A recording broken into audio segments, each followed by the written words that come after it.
wàññi coow li wan ko li nga ko naral tasaare ko ci lalam dina la digaat poto kër gu bees wurus ak ngalam. waaw asalaamaaleykum sama jéegi yu baax yi ma la Tata Thérèse comme d'habitude rek dañuy présenté wu après ñu wan leen tey li ñu leen indil tey ci table Vitef Cuisine. waaw tey nag dañuy indil tey ceebu jën bu weex bu ànd ak soosu netetu tey nag nee naa leen tey moom dañuy togg ceeb bu am jom comme ni ko xale yi di waxee. waaw ba tax ni tey moom pour togg suñu ceeb dinañu soxla suñuy coof yu baax macha allah yor naa fi tamit benn doggu yaboy. yor naa fi aussi bopp coof. Aujourd'hui on vous présente du riz blanc, du ceeb blanc, mais ça sera accompagné avec une sauce qu'on fait d'habitude chez nous au Sénégal qu'on appelle sauce neteto. Dinaa soxla aussi bisaab. waaw bisaab ku ne bisaab ne kanja. Dinaa soxla aussi des légumes. Pour les légumes c'est au choix. yor naa fi carotte, yor fi aussi manioc, ma yor fi aubergine amère. yor naa fi tamit jaxato après dinaa ko génne de toute façon. dinaa soxla aussi tomate fraîche. dinaa soxla tamit persil pour rof sama jën. dinaa ci def aussi oignon blanc, oignon vert autant pour moi. j'aurais besoin aussi de yéet nga yéet moom mënul ñàkk ci ceeb. dinaa ci soxla aussi le géej, le poisson séché salé. j'aurais besoin aussi du netetu mooy sumbura comme ni ñu koy waxee fii. dinaa ci soxla aussi de la tomate concentrée. La tomate concentrée c'est pour faire la sauce netetu. j'aurais besoin aussi bien évidemment du sel, du poivre, de l'ail. waaw nag léegi nag da ngeen di ñëw nag ngeen gunge ñu ci waañ bi. waa léegi mbokk gis ngeen dañuy ñëw préparer sunu roof. On va préparer la farce pour le poisson. Là j'ai mis du persil. Je mets le quart d'un oignon. Ensuite je rajoute du piment vert.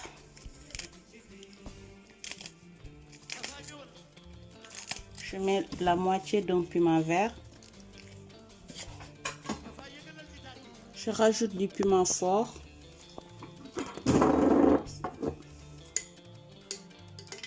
Ensuite, je vais rajouter de l'ail. Je mets un peu de sel. Je rajoute aussi du poivre moulu, poivre noir, et je mixe le tout. Voilà, là ça commence à bien mixer. Ensuite, je vais rajouter de l'oignon vert. J'avais oublié de le mettre au début. Mais c'est pas grave. Là je vais mixer encore. Voilà, là c'est bien mixé. Maintenant je vais réserver.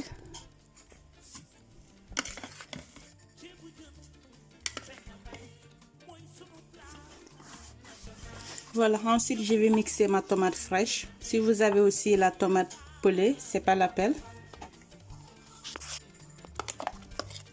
Voilà, là c'est bien mixé.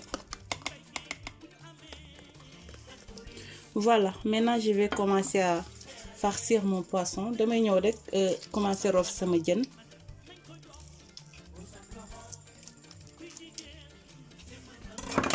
C'est avec la farce, persil et autres.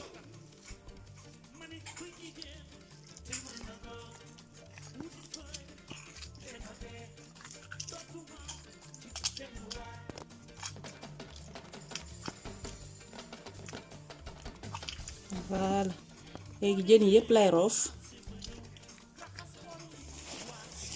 Voilà léegi pare naa farcir rof sama jën bi. Je vais juste saler un peu le poisson. Là j'ai mis du cure-dent pour éviter que ça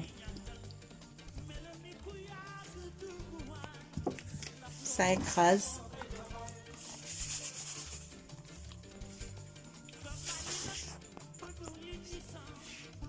waa mbokk yi fii nag teg naa fi sama dawlin. léegi dawlin bi sens na. Là l'huile elle est chaude. Ensuite je mets juste un peu de sel. Et je vais parfumer mon riz avec du poivron vert, d'un oignon, du piment vert et du yéet. C'est pour donner plus de goût à mon riz.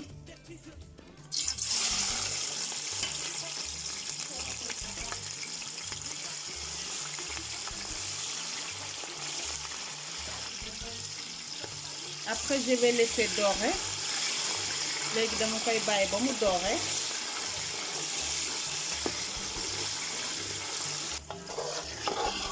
waa léegi gis ngeen c'est bien doré sama rosi bi doré na bu baax doré bi yem na nii. Ensuite je vais rajouter la tomate fraîche.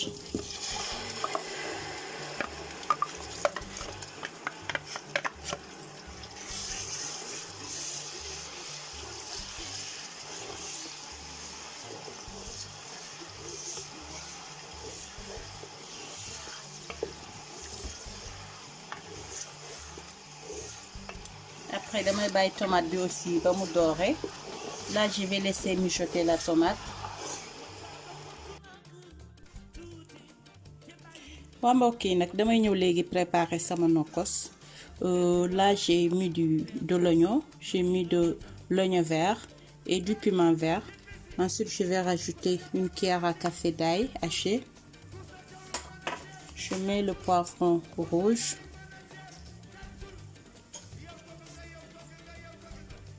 Le poivron vert aussi.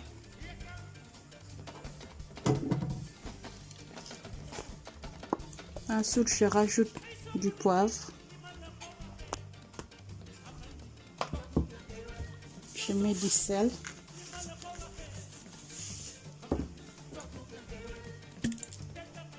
De la sauce soja. Et je mixe le tout. Voilà, léegi gis ngeen sama nokkos bi machallah.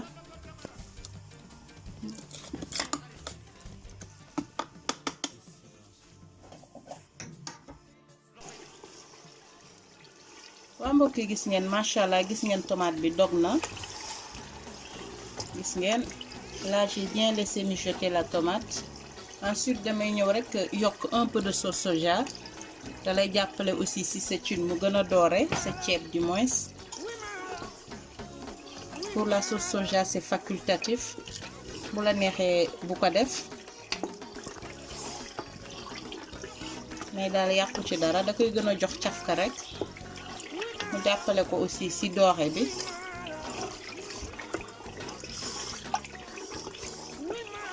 léegi damay ñëw rek daal di ñuluk. Voilà, là je vais rajouter de l'eau. Man nag sama ñuluk dama bëgg mu gaaw, dama tàngal ndox mi. Xam nga soo tàngalee ndox ba mu tàng wala ba mu bax rek yow boo sottee rek day ñëw rek baxaale ak cin bi. Doo nekk sax di xaar cin bi di bax di moins.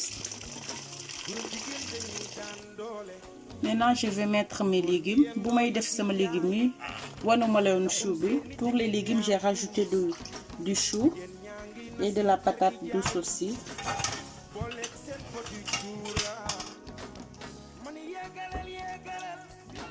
L'aubergine amère, autant pour moi, de l'aubergine, c'est pas de l'aubergine amère. Ensuite vient l'aubergine amère, muy jaxato.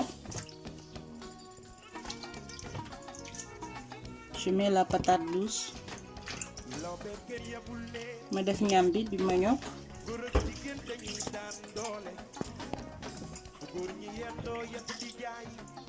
Je mets les carottes.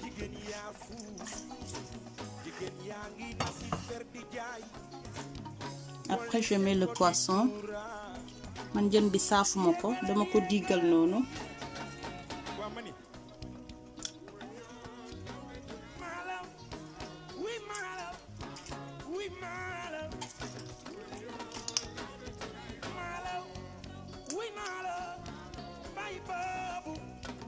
Maintenant je vais laisser cuire mes légumes et le poisson pendant 30-35 minutes. Je mets le gombo en dernier parce que bëgguma ko def ci suuf mi réer ak feeñ. Je mets un peu de nokkos bu ko defee day gën a saf ci biir rek mu judduwaale ak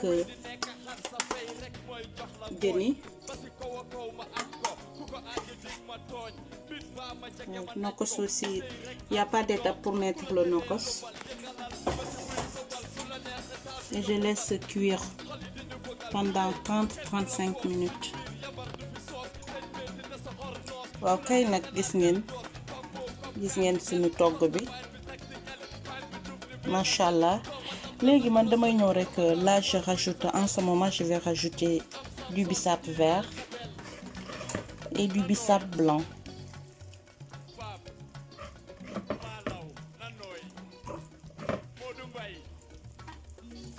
moom dafa neex ci ceeb bu weex surtout.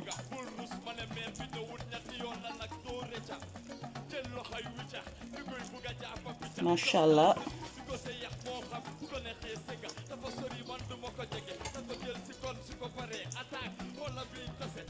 Je vais laisser encore mijoter la marmite.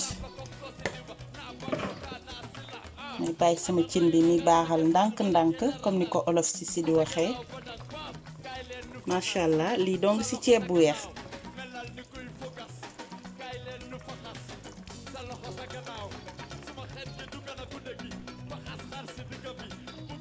waa léegi damay ñëwaat aussi ma daal di defaat géej bi gis ngeen. maintenant je mets le poisson salé séché le géej.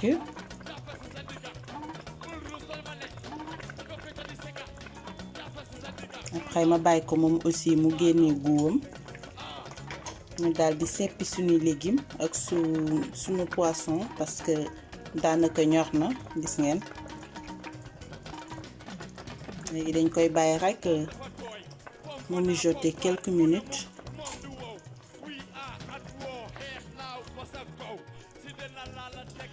waa mbokk yi gis ngeen machallah sunu légumes yi ñor na. Le poisson aussi est bien cuit. Maintenant on va enlever les légumes et le poisson. dañuy ñëw nag daal di seppi comme ça ñu mën a sóor suñu ceeb.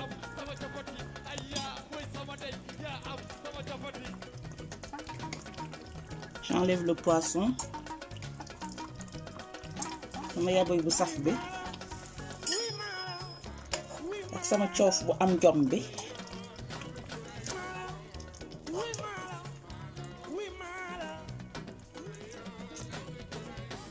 voilà gis ngeen léegi nu ñu seppee suñu légumes yi ak jën bi. gis ngeen suñu ceeb bi machallah. waa mbokk yi léegi dañuy ñëw ñu sóor suñu ceeb mais balaa muy sóor damay def un peu de nokkos. Avant de mettre le riz je rajoute toujours du nokkos et je vais réserver un peu de nokkos pour ma sauce sombora ou sauce netetu. Ensuite je mets de l'aromagie mu safal sama ceeb bi. Je vais goûter pour voir si c'est bien salé ou pas. Je rajoute un peu de sel mun ci ñàkk et je mets mon riz. Le riz est déjà pré-cuit au micro-ondes. suusal nañu ceeb bi ci micro-ondes bi léegi dañuy ñëw rek ñu sóor. waaw gis ngeen là on a mis le riz. Maintenant on va laisser cuire le riz à feu doux surtout mu bañ a am xooñ bu doy waar bi. xooñ ceeb dafa war a neex nickel nooy nepp. waa léegi gis ngeen xam ngeen bu may sóor ceeb bi j'avais réservé un peu de nokkos. C'était pour le mixer avec le netetu sumbura. dama ñëw def sama netetu bi comme ça daf may éviter ma bañ di jëlaat ay soble ak ñoom seen di ko ci boole pour dëbb ko. léegi damay ñëw ma mixer le tout. voilà gis ngeen boo ko mixer nu muy mel. voilà gis ngeen léegi damay ñëw rek daal di ko togg sama sauce. waaye gis ngeen léegi commencé nañu togg sauce netetu bi. là je vais juste rajouter mooy le persil mooy sama roofu jën bi. mon mélange de persil. Ensuite je mets une cuillère de tomate concentrée.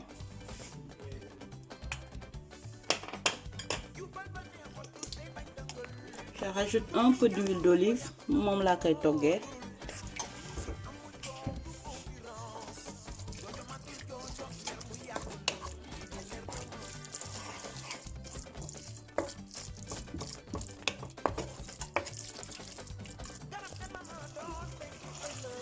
waa mbokk yi gis ngeen après j'ai rajouté un peu d'eau. Ensuite je vais rajouter les crevettes. Sauce netetu bu doy waar lay togg. Là je mets un peu de sel.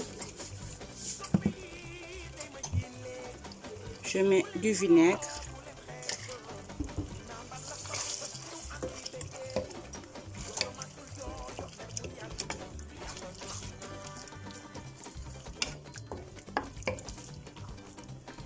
Et après je laisse cuire à feu doux.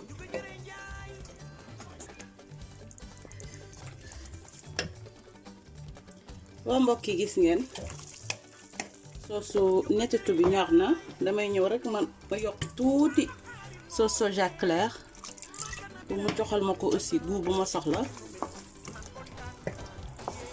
def naa fi aussi le piment fort mooy kaani tëmbal bi. Ensuite je vais goûter. waaw sauce bi jaar na yoon. léegi sauce bi pare na dañuy tàmbali ci mixer le koucha.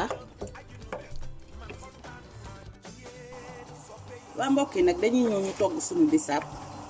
Là on va préparer le bissap. J'ai mis un peu de gombo. ñu ci def tuuti kanja. togg sama bissap nag.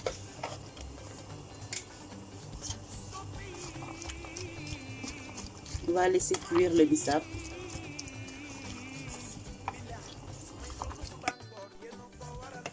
waa mbokk yi gis ngeen ceeb bi ñor na macha allah. gis ngeen ceeb bi nu mu dooree. doore na am na goût. mel na ni ma bëgg mu mel macha allah. léegi dañuy ñëw nag ñu daal di yàq suñu añ.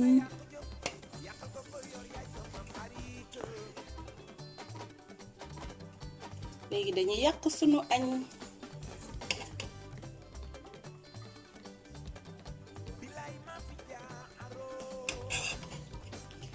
macha allah waaw ba tax ni tey moom sama añ bu tey bi dama si fas yéene yàqal sama ñaari maam ñi nga xamante ne dañoo sore ci man dañoo def lu bari ci sama dund. mi sama maam nga xamante ne kenn du moom taxaw place yaay taxaw place su maam. gàcc ngaa laa maam booy guddal fan. Marème Njint guddal fan guddal fan guddal fan. ba nga gis say sëtaati sët maa la ñaanal loolu. mari cëpp sama maam aussi sës rëkk ci man mi sama maam mi sama goro di sama yaay. moom aussi ma di ko yàkkal plat bi parce que sama ñaari baay bi dañoo bëgg ceeb moo taxi tey moom ñoom laa ko fas yéeneel may tey. di leen sant bu baax a baax a baax a baax. di leen ñaanal yàlla na maman Marie veillé ci yéen ba pare sama maam bi nag macha allah dañoo bëgg église.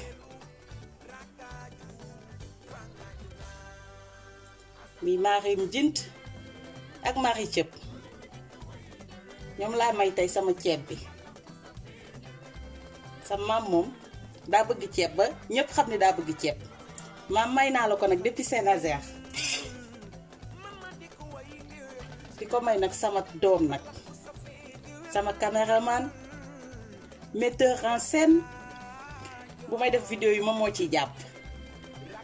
mi Vincent ma ko di ko woyee Vicenti des fois sax ma ne ko Vince sama taw bu góor bi.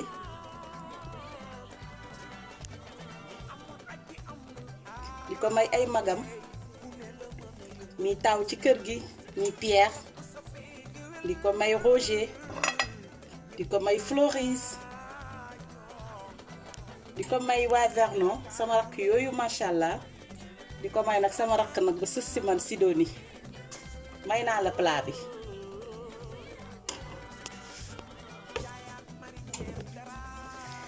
waaw gis ngeen léegi damay ñëw rek def sama sauce netetu daal di ko mbiccal.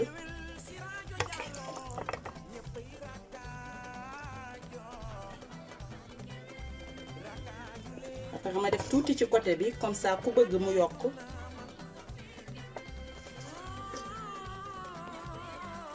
waaw nag gis ngeen nag pare nañu nag léegi lépp nag léegi desul nag lu dul añ gis ngeen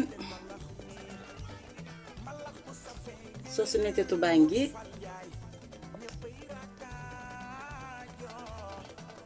machallah bisaab baa ngoog